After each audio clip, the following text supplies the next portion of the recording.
Good evening. Thank you for joining us and welcome to the Arlington School Board Regular Board Meeting. We want to say thank you for all who are joining us in person, live, or on Zoom, or later on YouTube. We're grateful for your continued involvement.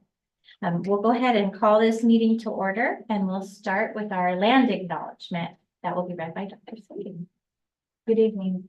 We honor the first peoples of these lands by acknowledging that the area in which we gather is within the traditional territory of the Stillaguamish tribes of Indians. The Stillaguamish people have inhabited these lands and waters since time immemorial, and their ancestors have remained in this territory to this day. The Stillaguamish people have continued to practice the traditional ways of their ancestors of fishing, hunting, and gathering. The Stillaguamish tribe has had these lands and cultural traditions passed on to them by their ancestors who believed that everything has a spirit and that they are caretakers of these lands and waters. Thank you. Next, we'll have our Pledge of Allegiance. Will you please rise and join me? I pledge allegiance to the flag of the United States of America and to the republic for which it stands, one nation, under God, indivisible, with liberty and justice for all.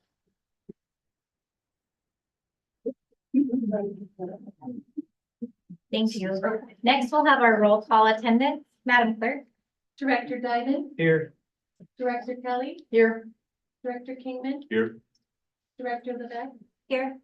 Director Knapp, Here. Student Advisor Levon, Here. Student Advisor Nichols. Here. Superintendent Sweeting. Here. Thank you. We're all here. Yay. Next up, we'll have our approval of the agenda. Do we have any changes proposed to the agenda, or do we have a motion to approve it as presented? Make a motion, we approve the agenda. A second. It's been moved and seconded to approve the agenda as presented. Discussion? Vote? Director Diamond, Yes. Director Kelly, Aye. Director Kingman, Aye. President Levesque, Aye. Director Knapp. Aye. Thank you. The agenda is approved as presented. Next up is our favorite part of the evening, and that is our presentation portion. And our first presentation will be our student presentation. We'd like to welcome our Kent Prairie Elementary students, the HiCap Special Projects Group. And Colleen, would you like to introduce all of your guests? I would. So I'm Colleen Campbell. For those of you who have not met, I have the privilege of being the principal at Kent Prairie Elementary. Brought just a few here tonight, a couple teachers and a couple of our students. Our highly capable students are participating this year as one of our forms of enrichment. They meet once a week with either Mrs. Brooks, our STEAM teacher, or Mrs. Jones, our art specialist. And they're going to show you some of what they have put together this last semester.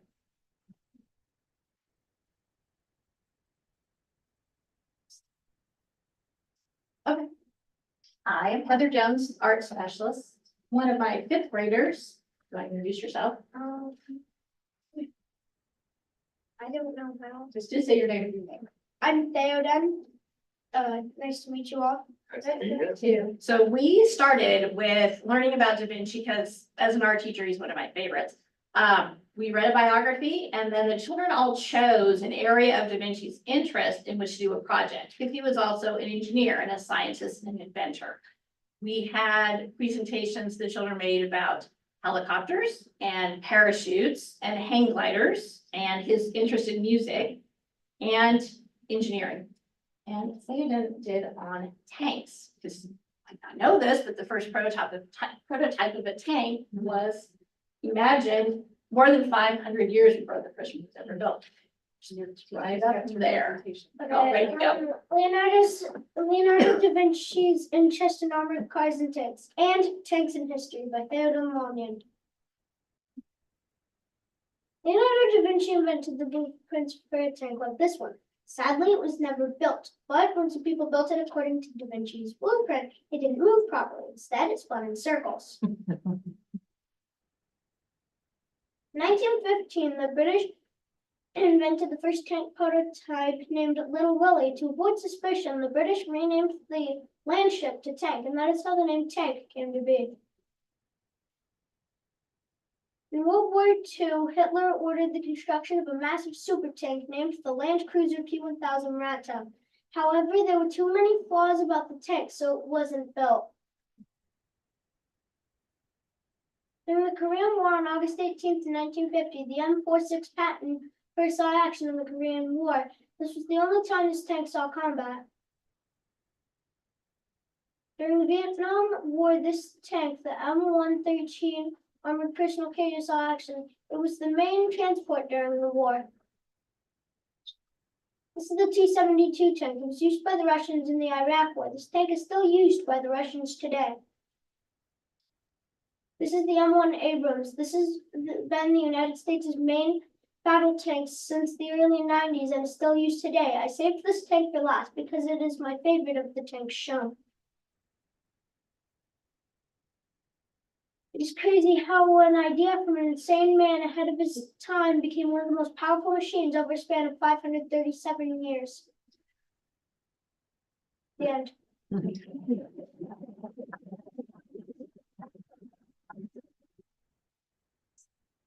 That was excellent, Dave, and thank you very much. You're welcome.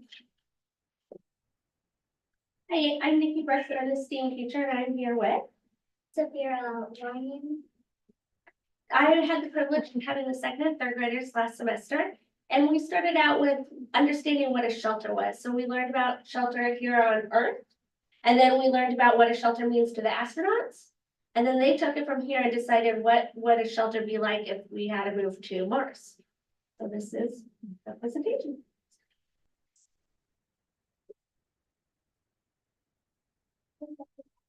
Well, we can't put it up there, but I can hold it. You want me to hold it up here? Okay. In order to survive on Mars, I created a shelter. The shelter was made out of glass. Well, not real. But the model I used felt popsicle sticks, tape, and foam paper. I would also bring water and food to make more food. I might bring something to go with. On Mars, is really cold, so I would need to bring a blanket. The blanket has to be heavy and soft. Inside of the shelter, there are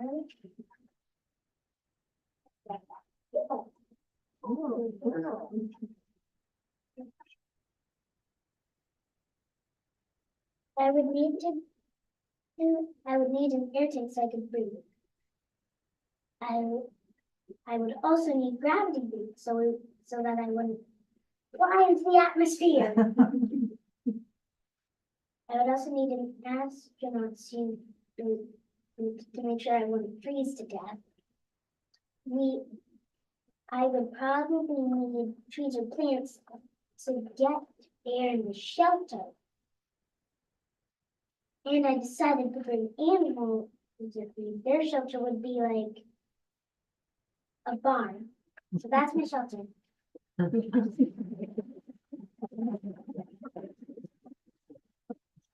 Thank you for sharing this, Ira. That was beautiful.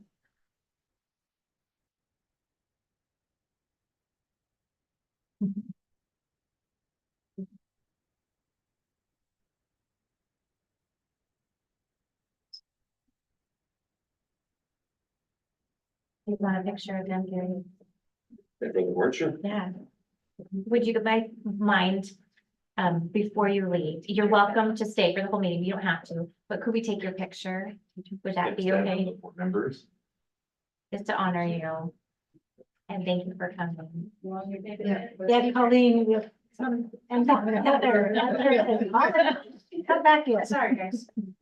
So we're gonna take a picture right in front, just kind of stand facing me. Then you can be. Perfect. Board members, you want to maybe stand up? So we can see it. Perfect. Thank you. Great. Great. Yeah, that's good. No way. Okay, nice big smiles. Hold it. No blinking. One more. Awesome. Thank you. That's great. Okay. And thank you for coming. Nicely done. Thanks for having us. Bye. So brave. Next up on our agenda is another recognition, and we're going to be recognizing the Lions Club for all the good work that they do for us. We'd like to bring up Dave McKellar and Chris Kramer to introduce the Lions Club guests. Nobody knows why I'm here. The David Keller, Director of Special Education, and I oversee the Health Services Department. At this time, I'm going to turn it over to Chris Kramer. Very nice. I'm gonna have our awesome Lions Club members just come right up here, so if you would, please stick. Amazing volunteer.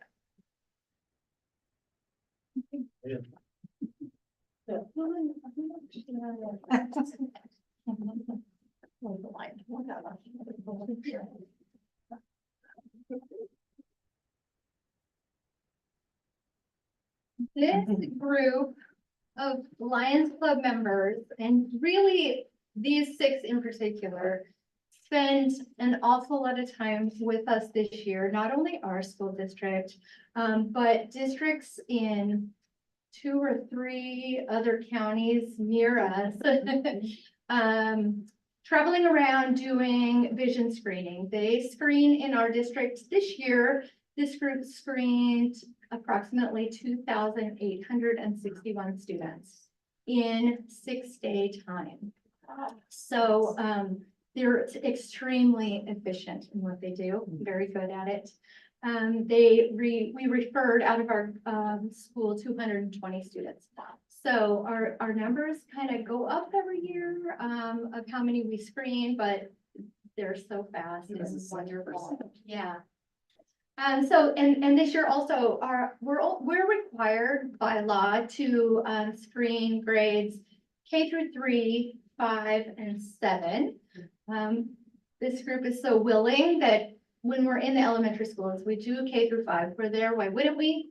And one of the schools, the most referrals came from that 4th grade class that we weren't even required to screen. So we did that anyway, and then 7th grade, and then they always make a special trip out to Weston High School to screen that group as well, so they did that as well. So I want to thank them, and I also want to thank Tam Conrad, my mom, also, who volunteers at every single site, and she really orchestrates how it goes for the day, and I couldn't do it without her, but I left her waving a sign on a corner and said, I got to go, you stay. So she stayed and did that. So we appreciate you so much and what you do for us. And we've already booked their services for next year. Thank you.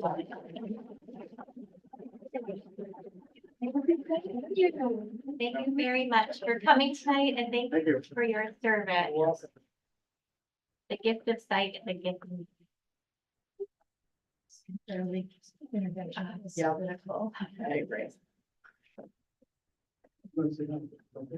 You're welcome to stay for the whole fun meeting, but you don't have to. It's short. Next up on our agenda is our approval of our minutes. We've got our study session and regular meeting minutes from January 22nd. Is there any changes to the minutes, or do we have a motion to approve them as presented? Motion to approve minutes as presented. Second. It's been moved and seconded to approve the minutes as presented. Madam Clerk, can we take the vote? Director Diamond, Aye. Director Kelly, Aye. Director Kingman. Aye. President Levesque, Aye. Director Knapp. Thank you. The minutes are approved. Next up is our public comment portion of our meeting, and I have not received any word that anyone has signed up to address the board tonight. Is there anyone that would like to address the board tonight? Okay, moving right along, we have our consent agenda. And that consists of a bunch of stuff. We've got our personnel report, our warrants, our payroll, our out of state for ROTC, our overnight field trip for ROTC, choir, out of state overnight field trip twice, and boys and girls wrestling overnight field trip. That's coming up fast. And then out of state and overnight trip for Ann Heyman and our Snohomish County Student Support Advocate Program Agreement and our updated district strategic plan. Do we have anything anyone would like to pull from the agenda? Or do we have a motion to approve the consent agenda as presented? Make a motion, we approve the consent agenda. I second it. It's been moved and seconded to approve the consent agenda. Madam Clerk, Director Diamond, Aye. Director Kelly, Aye. Director Kingman, Aye. President Levesque. Aye. Director Knapp. Aye. Moving along on this very long meeting. We have our new business segment of our meeting, and that is going to be our Universal Design for Learning, our UDL update, our 3-act task and word problem student interviews. And we'd like to welcome in the house, Carrie Henderson-Burt, our Executive Director of Teaching and Learning. Thank you so much. I'm so excited to be here tonight with another iteration of what's happening with 3-act tasks in our elementary schools.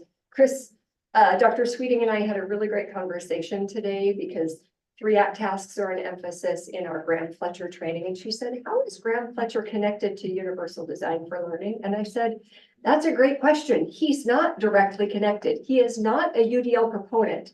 He's a math proponent. And what he teaches us helps us remove barriers for kids. So our elementary schools in particular are moving along far enough along the path that we're pulling information about good quality teaching, developmental math instruction from rich people in the field, leaders and gurus in the field, and owning it under the umbrella of Universal Design for Learning. I think that's kind of an exciting developmental phase for our teachers. It's great. So enough of that. Let's jump into what we're going to see from kids. The first series of video clips that we're going to see tonight are from the amazing Amy Jo Irwin's class. She teaches at Eagle Creek 3rd grade. And she has taken some 3-act tasks and done some interesting twists on them with kids in her room.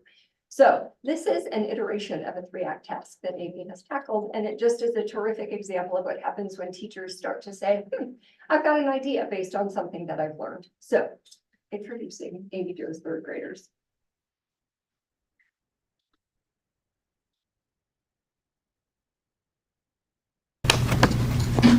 Why don't you guys come forward a little bit, so it's not shining on your face. Okay, you ready, actors? Yes. Go ahead. We had a great basketball game this weekend. Especially since I scored more points than you. No, you didn't. Yes, I did. Okay, you can step right there. Do you want them to read through that again? Yeah. All right, make sure you're looking at your audience. We had a great basketball game this weekend. Especially since I scored more points than you. No, you didn't. Yes, I did. Ooh, what do you notice? Terrible, Margaret. All right, turn and talk. What do you notice? What do you wonder? Turn and talk. 1, engage and perplex, right?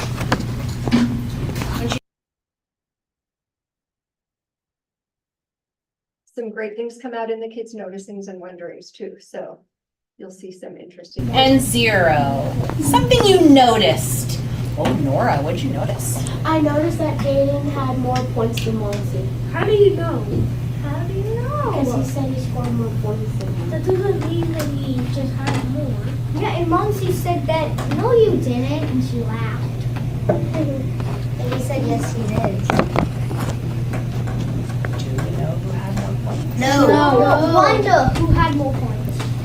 So this is a wonder thing? Yes, I wonder how much points each one got.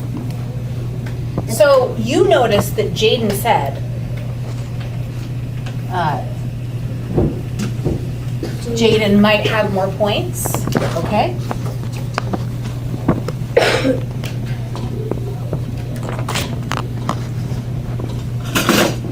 But I heard somebody say that they wonder.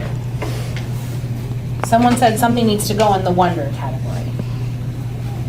Levi? I said I wonder who has more points. Okay.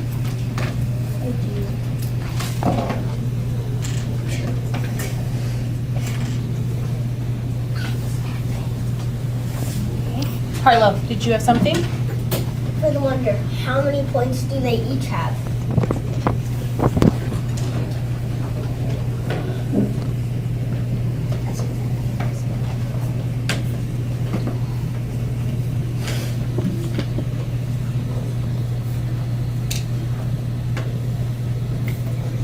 Okay. Holden, They play the basketball game. get a basketball game.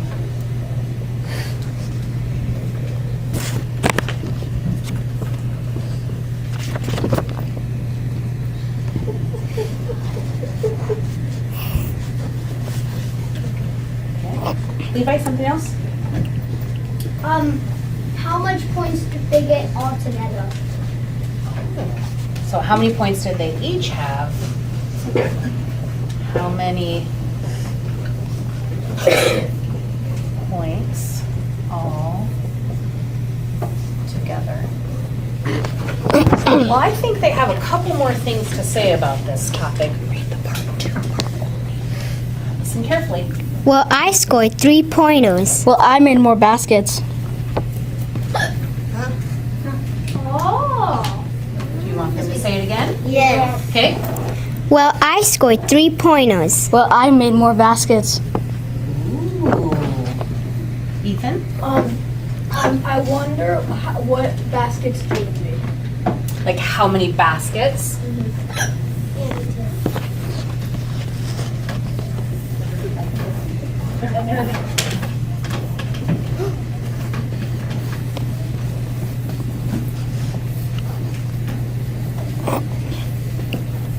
No. Let's made. There we go. Raimi. I noticed that Bonzi made 3 pointers. Who knows about basketball here? Let's access some basketball knowledge real quick. What do you know about basketball? A 3-pointer is when you're behind the 3-point line and you shoot it, and if you make it, then it's 3 points. Okay. What do you know about if you're not behind that 3-point line? Then if you're not behind the 3-point line, then it's 2 points. It's 2 points each. Okay. So what do you want to know? What information do you need to know from these guys? Guys. These 2 basketball players to figure out this mathematical question right here. Because that's what they're arguing about, right? Yeah. Okay. What do you need to know, Harlow? How many hoops they each made? Like how many hoops did Monzi make of 3-pointers? Okay. How many baskets they each made? Anything else? Okay, go ahead. I made 5 3-pointers. I made 6 baskets. How much is a regular basket worth? 2. 2 points. So, what information did you just get? Lots. Monzi, oops, spelled your name wrong, Monzi. Monzi, say that again. I made 5 3-pointers. Should be 5 3-pointers. Okay, hang on. I'm gonna give you time to work it out, okay? She said she made 5, but they were worth 3 points each. Okay, and then Jaden, what did you do? I made 6 baskets. What's a regular basket worth? 2. Okay, can you figure it out? Go for it. I don't figure that out. My favorite moment. How do you know? Those kids are thinking like mathematicians. When the student jumped ahead and said she scored more points, the question back was, how do you know? That's gigantic, so gigantic. Okay, so as you know, kids are gonna jump into problem solving, and we just have a few clips highlighted where the kids are gonna show you their strategies, and then the last clip will just be the whole class wrap up, but it's just beautiful. Okay. Might want to flip this around the other way. Nicely done. Give you a smattering of strategies. Just a little bit. We just want to show some different ways kids are thinking about something.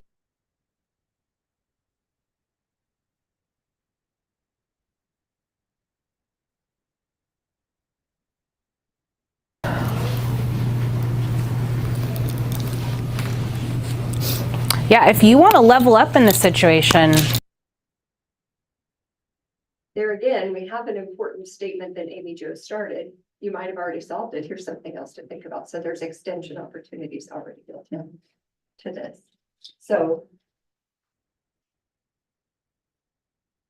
Monzi did. Sorry, Jaden. You did give her actor 1. It was just luck of the draw. Okay, so would you guys like to see what it looks like if it was a word problem? Yeah. Here it is. Kensington and Haley are playing basketball. Kensington scored 5 3-pointers and Haley scored 6 regular shots worth 2 points each. Who scored the most points?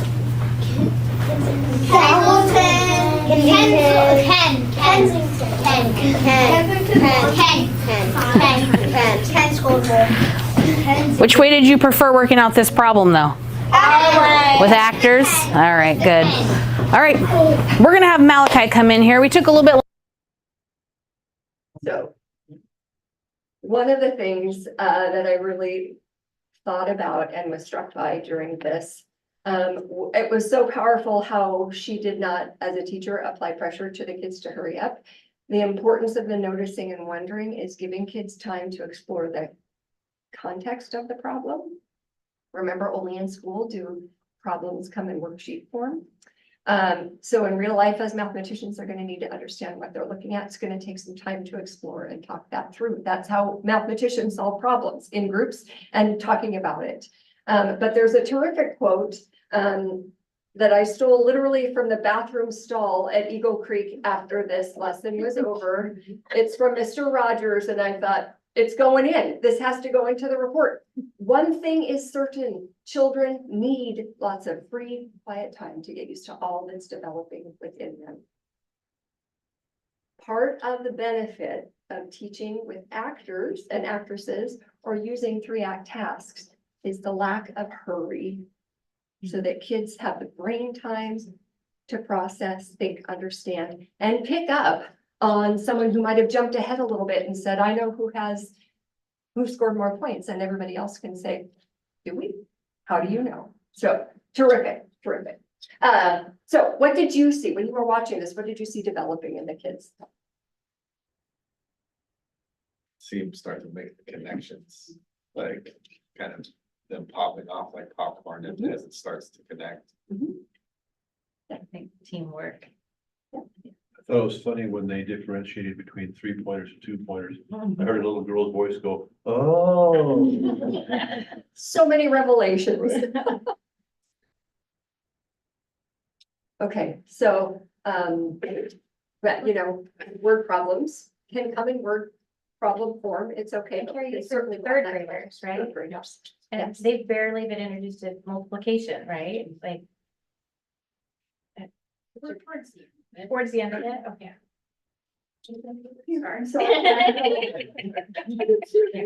So you can see the richness of the context is part of the instruction and it's part of the learning that's happening. And it's part of why we say worksheets, there's nothing particularly wrong with worksheets when we don't rely on them as our sole source of student learning. The learning happens, the practice can happen on worksheets, but kids need that rich time and that opportunity to interact. Thank you. Thank you. We're going to introduce another superstar at Eagle Creek. His name is Jonathan Bennett. He's a 4th grader in Mrs. Burbeck's room. He had a unique experience in solving a 3-act task with his class. So the first thing we're going to do is see the 3-act task that his class engaged in. It's called the spinner, and it is from the one and only Graham Fletcher. So we're just going to see the whole 3-act task without processing.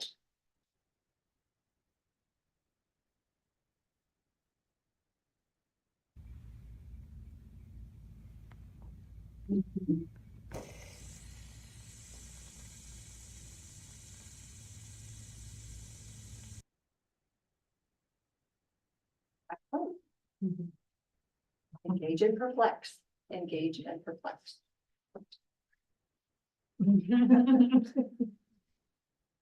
So after the kids have noticed and wondered, here's Act 2.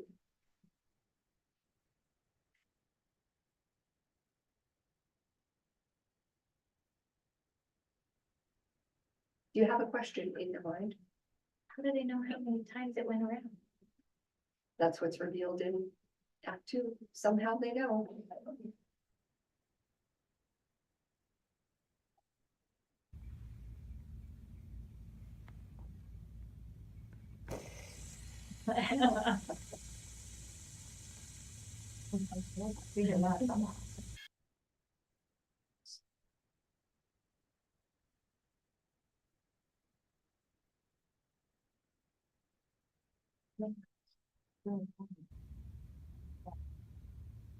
Hopefully that didn't give you a headache.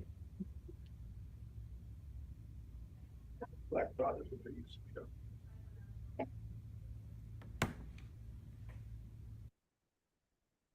Okay. So that's the process that the class went through. And now it is time to introduce the one and only Sir Jonathan Bennett.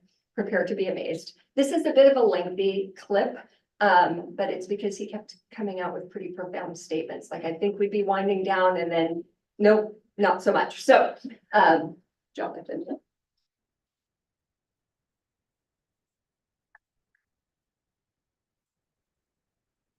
You don't need glasses. Wait till you're old like me. Hopefully you won't need them then either, but we'll see. Do your parents wear glasses? I still need glasses. I kind of need them now. Okay, Jonathan, before we start, we're here to talk about this 3-act task. And I thought I'd show you the first act to kind of refresh your memory. I mean, you remembered really well yesterday when we were chatting a little bit about it, but here it is. It's just so short. It just hardly takes any time to review. So here's what you saw in class.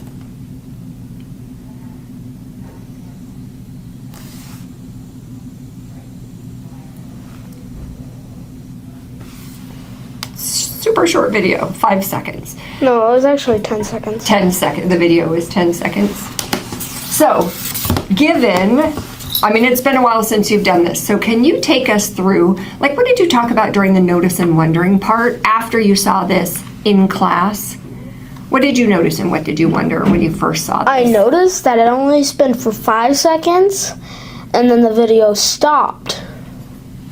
Okay. And the fidget spinner was spinning like normal speed that any fidget spinner would. But I thought it was only spinning for 5 seconds. Aha, okay. So you noticed it was spinning super fast, like it was kind of a blur. The video stopped at 5 seconds. You thought the fidget spinner stopped in 5 seconds though, but it was just the video. I did not think the fidget spinner stopped at that because it was still spinning really fast when the video stopped. Okay. So I thought it would have spun for like 1 minute and 36 seconds. Is that what your prediction was when you were watching the video? You were like, I think this is about how. Do you know why you landed on 1 minute and 36 seconds as an estimate? Because that's normally how long regular fidget spinners spin. You have experience with fidget spinners? I have a lot in the past. I have a lot too. I take them away from kids all the time. I got a drawer full of spinners. Oh, yeah. I always offer them to the guy at Costco. Oh. Yeah. Does he take them? He always has one, and I would say, I got a drawer full. Okay, all right. It's good to know. So you noticed it spinning it super fast. You noticed the video stopped. You made an estimate. Did you wonder anything with this first section? I just wondered how long it was going to spin. How long it was going to spin was what you wondered right from the get-go. Okay, interesting. So after... Can you show me the video, what you're talking about? I'll show it to the board Oh, perfect. when Great. we're there. Excellent. Yeah, Thank you. because this isn't, it'll be big. Perfect. All right, so you noticed, you wondered, you already formed a question, right? You already said, what was your question again? That it was 1 minute and 36 seconds. That was your estimate, that it was going to stop after 1 minute and 36 seconds. Okay, so we finished that. Then what happened? Well, this fidget spinner just kept spinning. It kept going. How do you know it kept going? Because it never stopped. Okay. If it stopped at 5 seconds, something's wrong with it. Yeah, the video definitely didn't finish the entire timeline, right? Well, if it spun for only 5 seconds, it's like, I don't know, 10 cents fidget spinner. It's the world's slowest fidget spinner on the planet. More like the world's last long any fidget spinner on the planet. So you have an estimate, and now what, was there a question anywhere in your wondering? Did you have a mathematical question yet at this point in the game? Game? At this point in your 3-act task process? No. No, not yet. Okay, so then it was time to look at Act 2. Yeah, Act 2. And Act 2 was this. It said every 8 spins per second. It takes 8 spins per second. So it says it spins 1,160 times. So all you have to do is 8 divided by 2,160. 8 divided by 2,160? Because it said it spin that many times. Yeah. How did you know it was a division problem? Because if you did plus, you wouldn't have got to it. You just got farther, and that would be the wrong answer. But if you did divide, if you did minusing, you just keep going, and you would never get to the number I got. But if you divided it, you will get to the exact number. Because it's just like times. So if like you took 8 and timesed it by the number that there is, that's what it's going to be if you divide 8 by 2,160. Mm-hmm. So that's what the answer would be. So you could do that in times, and times 8, you would get the same answer that you had. So if you minus that, then you wouldn't get to that answer. You get like 8 below, 8 above, something. So, weren't you telling me, Jonathan, about a strategy somebody else used, repeated subtraction? Yeah. And then he accidentally did wrong, but it still would have been wrong. Because he subtracted incorrectly. Yeah. It was a good strategy, but it's hard to subtract 8 that many times. It would have worked, but he would have to count all the way down. Yeah, It's a lot of subtracting. He would have taken longer than the fidget spinner. It would take like it would take like a whole square. Lots of space. It would take the whole it square. would have worked with accurate subtraction, but it maybe was going to take a long time. Yeah. Okay. I'm still curious. What question are you trying to answer? I'm trying to answer how long it would spend. But if it only spend for like, I don't know, a minute or two, then it's still probably going to be wrong. You don't know the exact answer until you do all the math. If you do all the math, then you get the right answer. Division is the most efficient way. Division is the most efficient way. It's a pretty profound Because statement. like, if you're trying to get to 4 and you have 8, you need to divide by 2, so then you get 4. Okay. Fill me in on what's happening at the bottom here, because I see a division problem written here, but I need your help understanding what's happening there. Okay, so you see these 2 dots? Mm-hmm. It doesn't have 8, so it has to go over, and that makes 10. And there's 4 here and 1 here, and that's only 5, not 8. So then they travel over here, and then all these get added up because it has enough 8s. So you have 1, 2, 3, 4, 5, 6, 7, 8, 9. But since that's 2, then you do 200. And that's in the tens, you do 70, and there's none in there. So then you do 0, it's 278. So this was your method for solving the division problem. Yeah, because this is the easiest way. If you used minusing, you could probably get 1 wrong, and then you would get all the way, like, he got a remainder of 7. But it was actually a remainder of 0 because he got minused by 1, just by 1. Yeah. He minused wrong by 1 less. Yeah. So then I was like, but that's harder. And if I do this, it's going to be easier, but it's also going to be hard because I still have to do all the math. There is definitely still math involved. Yeah, there's definitely. For sure. Okay, so by the time you got to see the 3-act task, the last act, had you already finished all of your work on this page? Okay, We so saw this 3-act task, which is the last, the third video. act is the third part. and I already had it done because they only show it to you when everybody's done. It's kind of like the reveal. where But you it was can like see- so close to 2 people getting it. If Bennett got one higher, he would have got it. So close. So okay, close. so Jonathan, tell me what's unique for you with this problem. You stood out pretty distinctly. What was it? What is it that you did that nobody else in the class did? Well, I did all this, and this they didn't think of. Okay. So then I was the only one to get it done. Were you the only one that used this strategy to solve? Some other people did it. Okay. I think. I don't really know. It's not like you don't necessarily. get But to see still, everybody I'm the else's. only one that got it right. Ah, There was now only that 2 is- people that finished, and I was the only one that got it. You got it. I thought I was gonna be wrong or I was gonna be right, and I was like, oh, I hope I got it right. And then Bennett got it wrong, and I was like so excited. It was like the hardest math problem I ever done. Really, you nailed it. You had a strategy, and you saw it through. You persevered through. So I just maybe have one more question that I know of right now. I could come up with another one in the meantime, but what would have happened, Jonathan, if this question was presented to you like as a regular old word problem, a story problem? That would be pretty easy. It would have been easy? Why would it have been easy for you? Because, well, it's just not that hard. The math is easy, right? The math You is didn't simple. struggle with the math. You had to persevere through it. I was still a little bit struggling. It was a little bit hard. It was like the hardest. It was a little bit the hardest of my career. But yeah, I done a little bit harder before.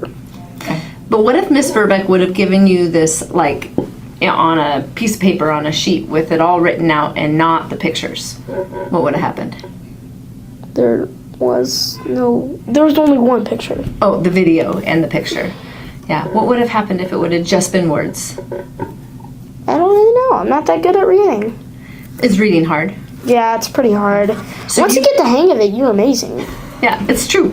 It's totally true. So you could have done the math, but would you have needed a little bit of help with reading? Yeah. In this case, did you need any help The with teacher reading? did help us read out these because I'm not that good at reading, and she read it to everybody in the class. Wait. I'm not that good at reading. Yet. Nice. Yeah, you got Okay, it. You got it. So the teacher read the titles in each of the boxes, but that was for everybody. That was just Yeah, making for sure everybody. had it. Heard it. For Yeah. everybody to get it right. But also, if I didn't get this right, I wouldn't be here right now. That may true. be true. It was a unique circumstance for you to be the one in class who got it right. Well, there's 21 people at that. Well, was there 20 or 21? I'm not.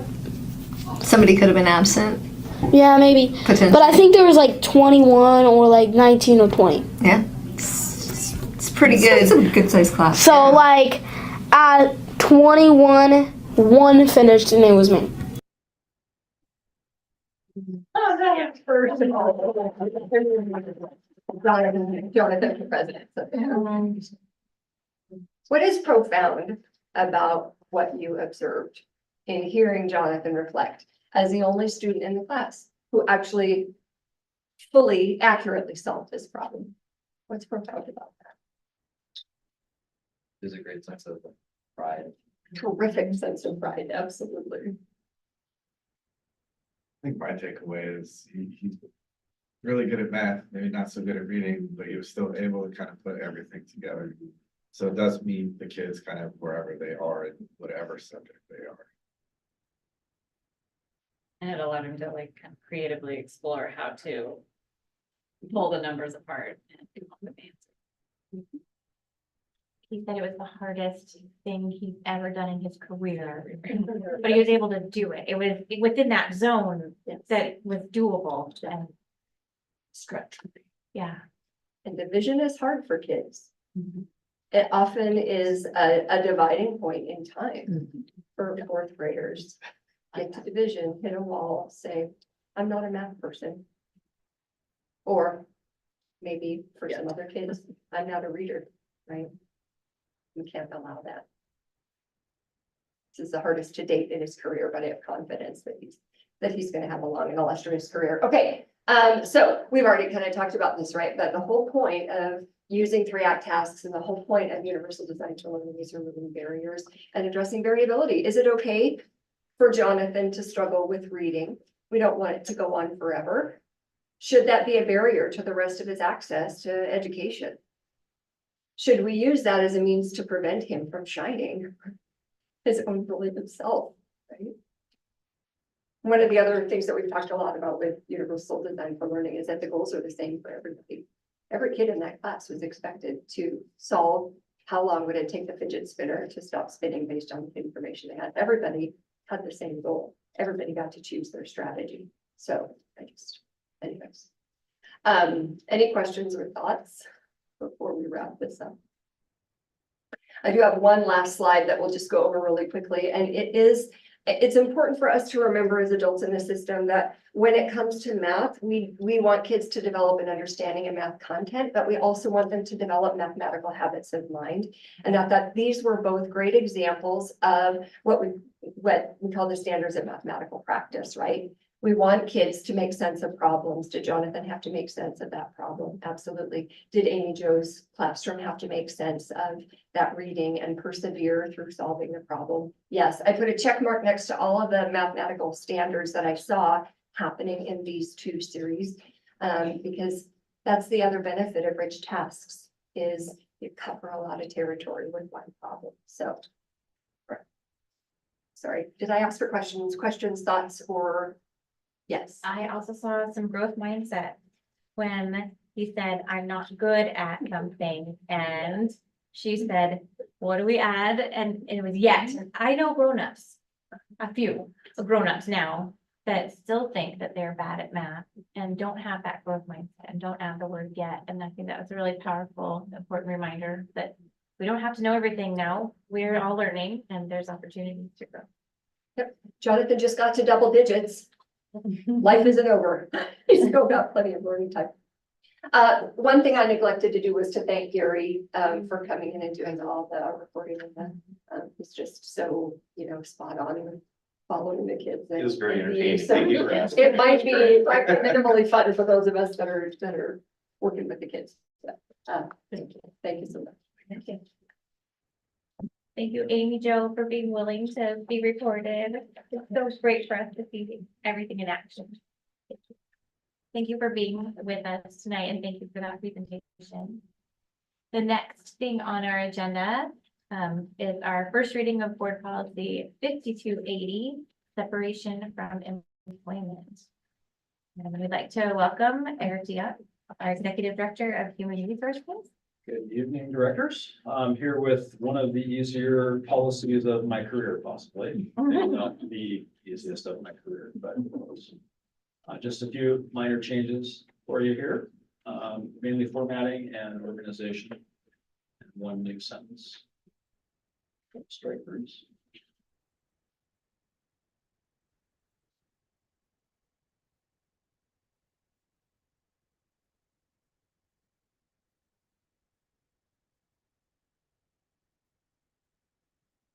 And I'm just trying to keep up with the last updates and changes. Does anybody have any questions or suggested changes? So is the title copy of separation from employment? It'll just be separation from employment. Okay, just Yeah, checking. that's good. Oh, realize. Thank you. Just wanted to, just to know if that was something. Call it the copy of the copy. Thank you. Copy. We're splitting it. Copy that, he said. Do our student advisors have any questions about this policy? Nope. Pretty simple. Thank you very much. So that concludes our new business portion of our meeting, our very busy, long meeting. And now we'll move into our informational items and we'll start with our superintendent's report, Dr. Stevens.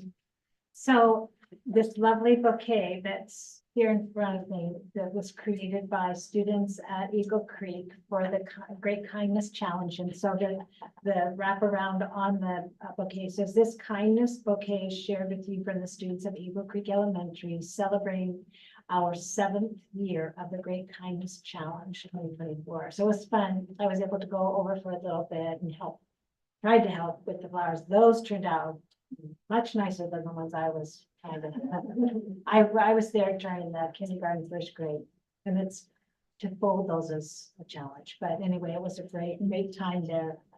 I wanted to say congratulations to Abby Zanni. She's the first scholarship winner for Air Force JROTC. It's the first time here for us, but she's only one of 100 across the nation and some countries to get that scholarship. And I'm not sure if she's selected her school yet, but wherever she goes, it will be a full scholarship.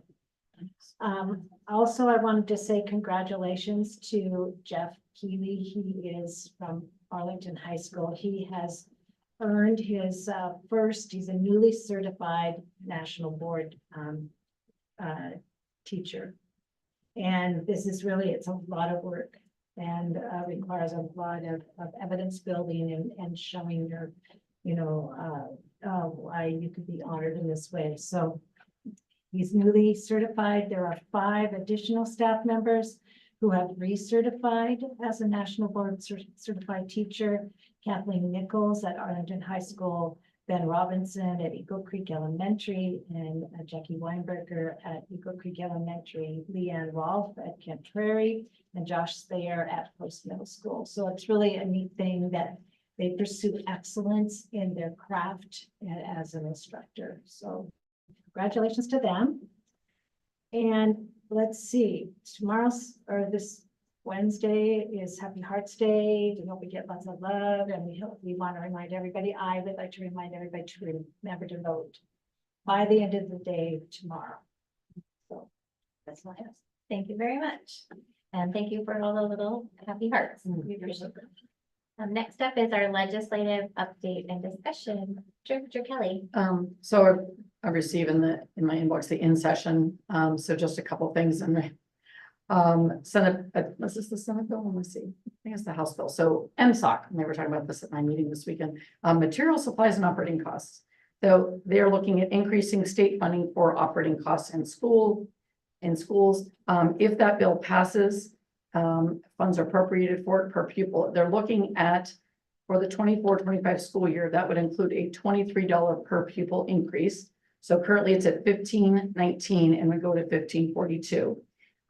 There's also the $25 per pupil increase provided for technology for 22-23 that's added to that statute. So that's a good thing. And then they give you, if you want to contact House Rules Committee to support that, you can do that and they give you talking points. Second one is special education funding, House Bill 2180, increasing the special education enrollment funding cap. Only one bill remains alive that would increase the current funding cap from 15 to 17.25%.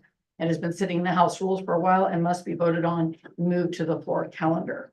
Again, it gives you, if you want to take action on that, contact the House Rules Committee to do that.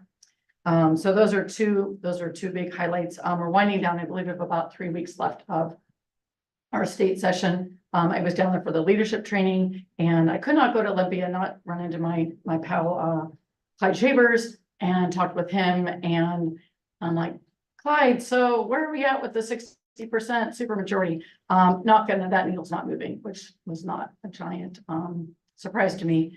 But the parties are kind of holding fast, and just in the shorter session, you just can't expect a lot of movement. That's a really big ask. I think they're looking at trying to get it to like a 53 or 55%. Anyway, that's a negotiating point, but that will not be happening this session. And he also supports the paraeducator raise. And I said, I want to know, where is it coming from? I don't want it to be on the district shoulders. And they're looking at having that obviously funded by the state. I think it's maybe something to do with the capital gains tax, not sure. I also had the privilege, and I wanted to meet April Bird. She was kind enough to meet. So Marissa Rathbone is the Director of Strategic Advocacy. And I touched base with her, kind of got to, we do all the Zoom calls, and so it's nice to meet face to face. So I kind of nudged myself in there, introduced myself. And then we had a kind of a roundtable with April Berg. April Berg is a big supporter. She's been on 2 different school boards, Edmonds and Everett. She currently is a House rep, and I think she's served 4 years. She was just sort of commenting on a lot of, so we say like new blood, so a lot of new members in the House and Senate. And she's one of the more tenured members, which shows you just how much of a turnover they've had. But she's a big advocate in education. And she kind of gave us those nuances of like, how do you talk to your representatives? What do you say, you know, and I said, you know, what if you have a legislator that's not really on board with all the things you want to do? And she said basically the sandwich technique. So, hey, thanks for supporting us. We appreciate. Here's how we need you, and then come back with another positive. We love your continued support and showing our legislators how their decisions are affecting. We could say positive or negative, but how the money, how the programs, right, how that's impacting us. And I just feel very strongly. I appreciate again all of the staff that have taken the time to reach out to our legislators and say how they're impacting us, and then what our continued needs are. That's really important. And the more we can, again, the key is to highlight the student success, the progress, what those programs have done for the students. Also, I was on a call a couple of weeks back, if I remember correctly, with Mary and Dr. Sweeting. We had like the LA for Susan Delbene. She was great. Oh my gosh, what a rich conversation. And Dr. Sweeting has taken some great action on that. So on a federal level, one thing that Delbene, that Shelby, who's our LA forwarded to us, was that the House has passed a bipartisan tax package that includes several policies that Delbene supports, the child tax credit, low-income housing tax credit. So things like that, which are beneficial. We know when you lift up those kids, that's just going to be so critical.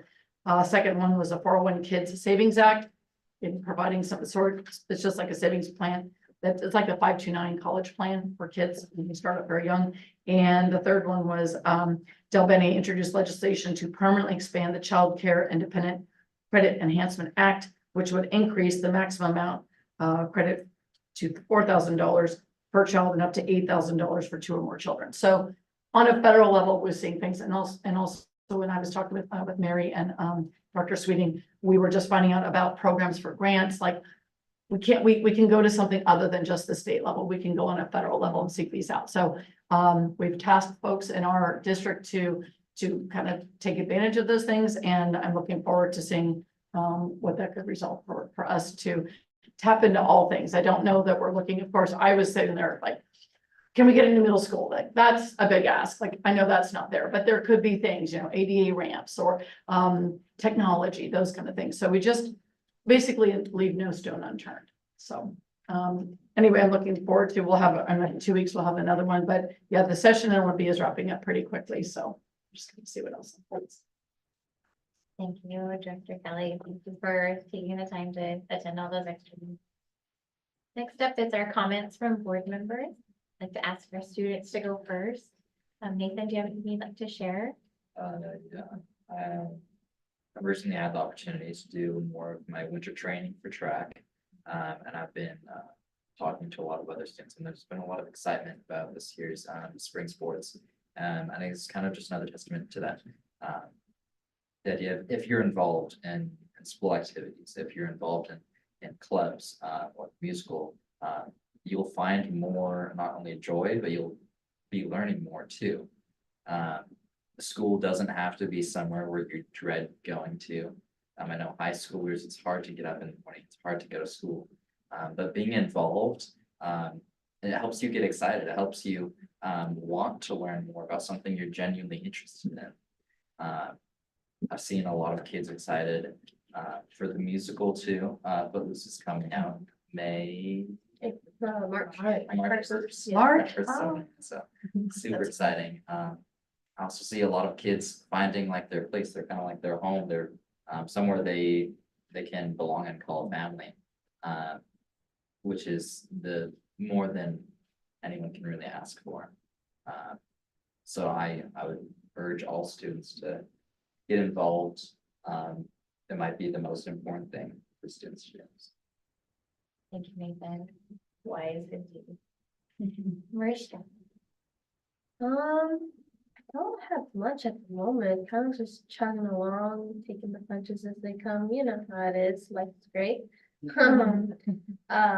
Speaking towards the musical, we're all getting very excited. It's all kind of hitting us now, like the word is going around and we're all like, oh, this is coming pretty fast. We have the remainder of February and we're just going, and the remainder of February, I think less than 3 weeks. I think it's 17 or 18 days until we are on that stage.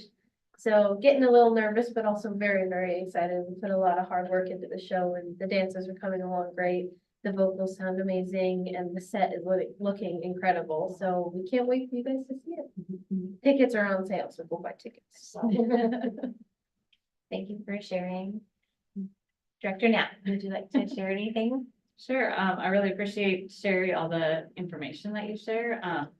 It's really been an interesting couple of weeks with the vote, you know, coming up tomorrow. So encouraging everybody to vote, but really having those conversations, right, about details of budgets and how, you know, it works with funding from the state and really sharing that information. It feels like a really pivotal part of being a board member. So happy to, you know, have these conversations.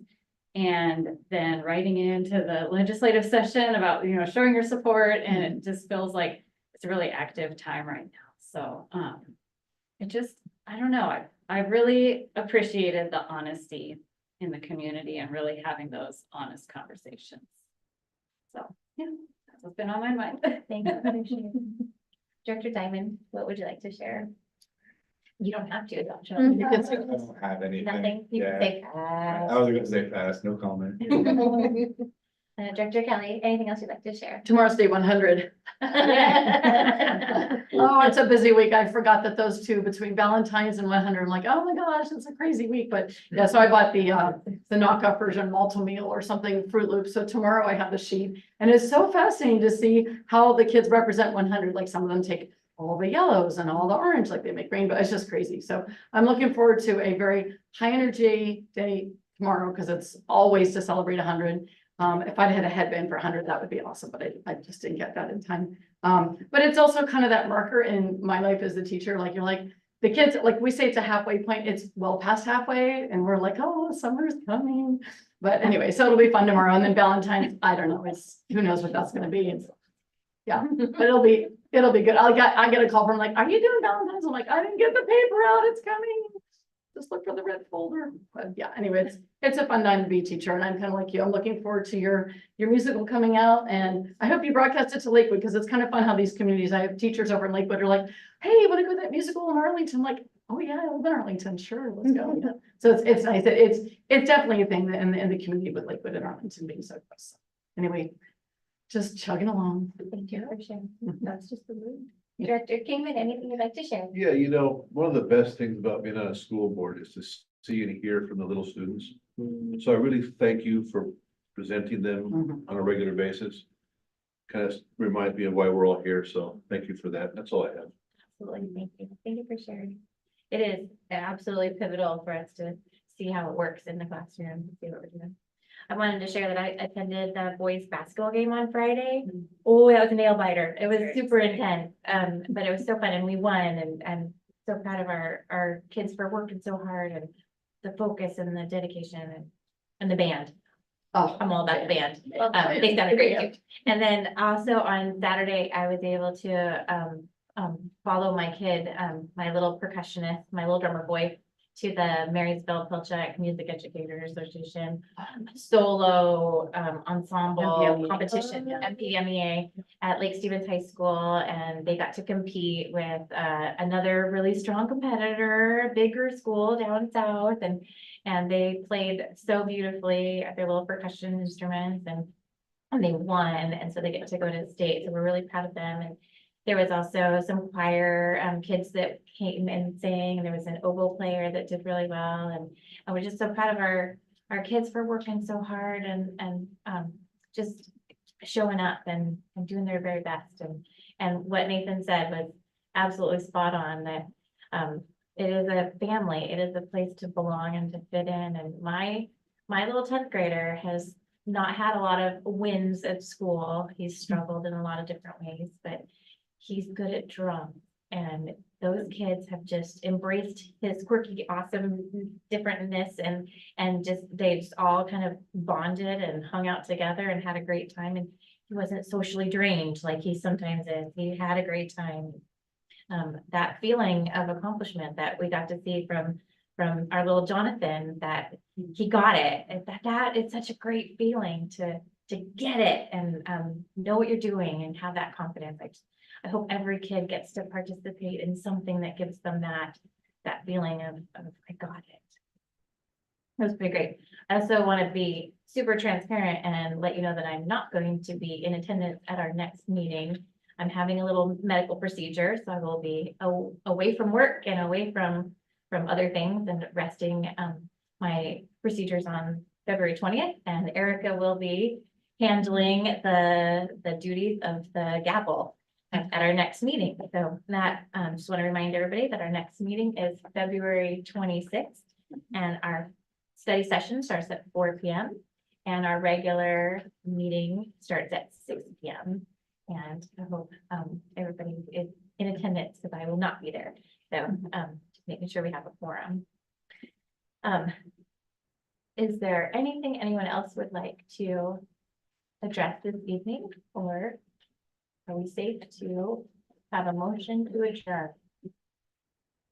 I make a motion to adjourn. Second. It's been moved and seconded to adjourn our meeting. Madam Clerk. Director Diamond.